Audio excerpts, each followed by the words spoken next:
네, 부스트입니다. 이 영상은 부노트 채널에 업로드 될 거고, 우선 투어제 접속 건수에 대해서 좀 해석을 해드리자면, 오늘 목요일 8월 7일 목요일 기준인데, 제가 이야기 드린 것처럼 7월 달부터 휴가철이 7월 한 3주차부터 시작돼서 이때죠. 정확하게 한 7월 20일 정도 그 주부터 시작돼서 거래량이 지금 감소가 나오고 있습니다. 제가 이거는 이야기했던 부분이고, 보시면 강남구 많이 빠졌죠. 전체적으로 여러분들이 보면 전부 다 빠졌습니다. 그런데 그나마 괜찮은 곳은 이제 중남구, 그 다음에 좀 슬금슬금 이번 주부터 살아나기 시작한 성북구, 이 두 지역 제외하고는 아직까지는 휴가철로 인해서 좀 회복이 안 나오는 모습이고, 그 다음에 마포구도 20건대에서 지금 그래도 잘 유지되고 있네요. 나머지 지역은 조금 더 휴가 상황을 더 지켜봐야 될 것 같습니다. 그 다음에 경기도를 이어서 보면, 자, 일단 기흥구에서는 좀 거래가 증가하고 있는 추세고요. 그 다음에 동탄 같은 경우는 좀 줄어들었습니다. 나머지 지역은 뭐 그렇게 드라마틱해 보이지 않고 있어서 좀 기흥구 제외하고는 아직은 좀 회복세가 안 나오고 있다, 이렇게 봐주시면 될 것 같습니다. 그래서 결국 제가 이야기 드렸던 부분이 그 보너스 채널의 7, 8월 전망에 대해서 이야기 드렸던 부분이 7월 달의 경우, 자 보시죠. 지금 통화제 접수 건수잖아요. 근데 7월 달의 경우 실거래가상은 거래량이 오히려 좀 증가하고 있는 추세로 나타나고 있습니다. 자, 보면 6월달 신고가 마무리됐죠. 7월 30일이 끝났으니까 5,360건으로 지금 그 실거래가상으로 반영이 됐습니다. 근데 여기서 7월 실거래가 거래량은 8월 말에 대해서야 신고가 마무리가 되죠. 그래서 약 지금 한 4주 정도 남았는데, 한 3주 정도 남았다고 치면 3주 정도에서 1000건이 더 1200건 정도가 거래가 여기에 취합이 되면 좀 6월달 거래량을 뛰어넘겠죠. 근데 실질적으로 7월 중순부터 감소가 시작됐습니다. 따라서 실거래가상으로는 반영이 됐을 때는 휴가철에도 거래가 증가한 것처럼 보일 겁니다. 왜냐면 언론이나 약간 다른 전문가도 이 거래량 가지고, 실거래가 거래량 가지고 좀 많이 해석을 하더라고요.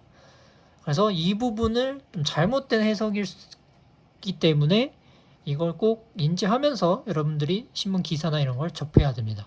그래서 현재 아직까지는 회복세가 나오고 있지 않고, 아직 휴가철 관련 기간 때문에 좀 거래가 감소가 나오고 시작했다, 이렇게 봐주시면 될 것 같습니다. 그리고 다른 지역 같은 경우는 제가 오늘 평택을 좀 잠깐 봤는데, 평택 고덕신도시는 좀 거래가 좋게 나오고 있더라고요. 여전히. 잠깐 제가 찍어왔는데 여기 보면 이게 8월달이에요. 이미 증가하고 있죠 지금.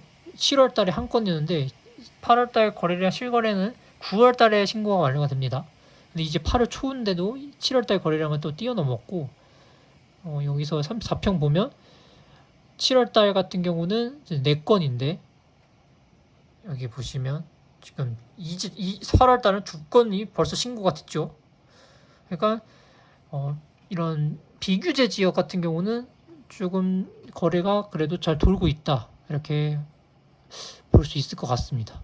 물론 아직 특정이지만 이렇게만 찍어만 봤을 때도 보면 그렇게까지 지금 거래 감소가 나타나고 있는 게 보이지 않고 있고요.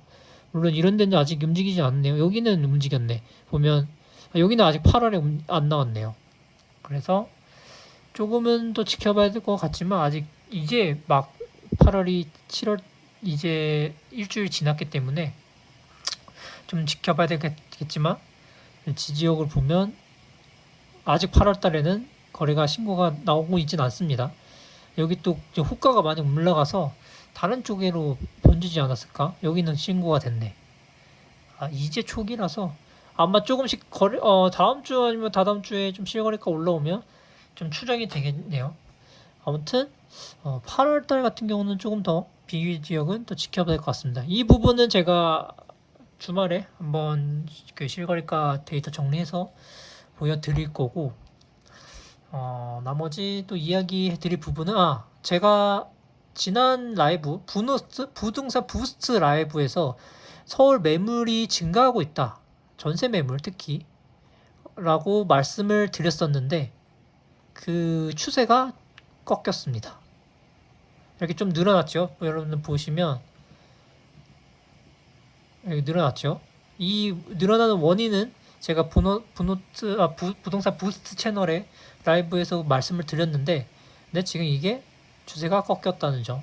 그러니까 이게 늘어나는 게 원인은 그 영상을 참고해서 봐주시면 되고, 어쨌든 이 전체적으로 줄어들고 있다. 그래서 매물은 좀 빠르게 소화될 것 같습니다. 큰 의미가 없을 것 같고, 이 전세 이 증가된 거는. 그렇기 때문에 물론 지역별로 다르겠지만 어쨌든 전체적으로 서울 시장 봤을 땐 이렇게 나타난다는 점 여러분들 참고해서 봐주시면 될 것 같고, 나머지 특별한 거는 7, 8월은 조금 약간 제가 7, 8월 전망에서 이야기 드렸다시피 그냥 그렇게 좀 무난하게 좀 지나갈 것으로 예상이 됩니다. 물론 상승률은 좀 올라가고 있지만 저는 시장 그 온기나 분위기를 거래량으로 조금 판단하는 그 경향이 좀 있어서, 그래서 거래량을 좀 더 집중적으로 저는 파악을 합니다. 가격이 오르는 거는 뭐 사람들이 뭐 호가를 사면 이렇게 엄청나게 높아지면 매수는 하면 안 되지만, 근데 아직까지는 이게 오르진 않았죠. 왜냐면 동탄이나 서울 지역 거의 동탄은 한 18% 정도 대략, 뭐 서울은 많게는 25%에서 30%까지 올랐죠. 강남 상급지나 뭐 약간 뭐 성남 분당 이런 쪽 상급지는. 그런데 아직 여기는 이제 막 7%, 10%밖에 안 올랐다. 그 다음에 여기 지금 가장 뜨거운 데가 어디냐? 여기 화성시의 병정구인데요. 어디 갔어? 병정구. 네, 여기가 지금 엄청 뜨거워요. 계속 호갱론의 상위에 나와 있거든요. 이게 얼마나 올랐냐? 지금 이제 10%예요. 이게 제가 봤을 때는 한 6%에서 많게는 한 7%? 7에서 8% 정도는 더 오를 것 같은데, 그 이상으로는 더 갈까? 글쎄요. 여기 이상으로 갈 바에 18%갈 바에 차라리 딴 데를 보지 않을까요? 네, 투자자들의 입장에서. 근데 이게 지금 투자자가 늘어나는지를 한번 또 체크를 해보면 이게 과연 실수요자가 산 거냐 한번 체크를 해보면, 지금 체크하는 방법을 말씀드릴게요. 만약에 투자자가 이게 개입이 됐으면, 여러분들 만약에 내가 투자자다 그러면 전세를 넣을 거 아니에요. 그러면 해당 단지에 전세 매물이 늘어나겠죠.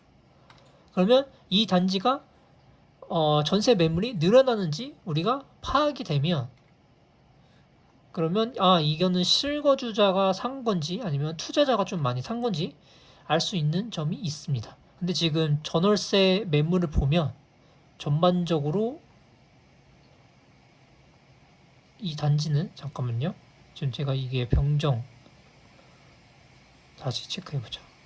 경기도 병정구, 병점동, 그다음에 병정역 아이파크죠. 보면 전세 매물이 늘어나고 있지 않습니다. 그렇기 때문에 해당 매물은 실거주자, 즉 실수요자가 매수했을 가능성이 매우 높다고 저는 판단하고 있고, 왜냐하면 투자자가 개입되면 이게 늘어나기 때문에 늘어나고 있지 않습니다. 그래서 저는 이게 거의 대부분 실거주자가 매수를 했다 이렇게 판단을 하고 있고요.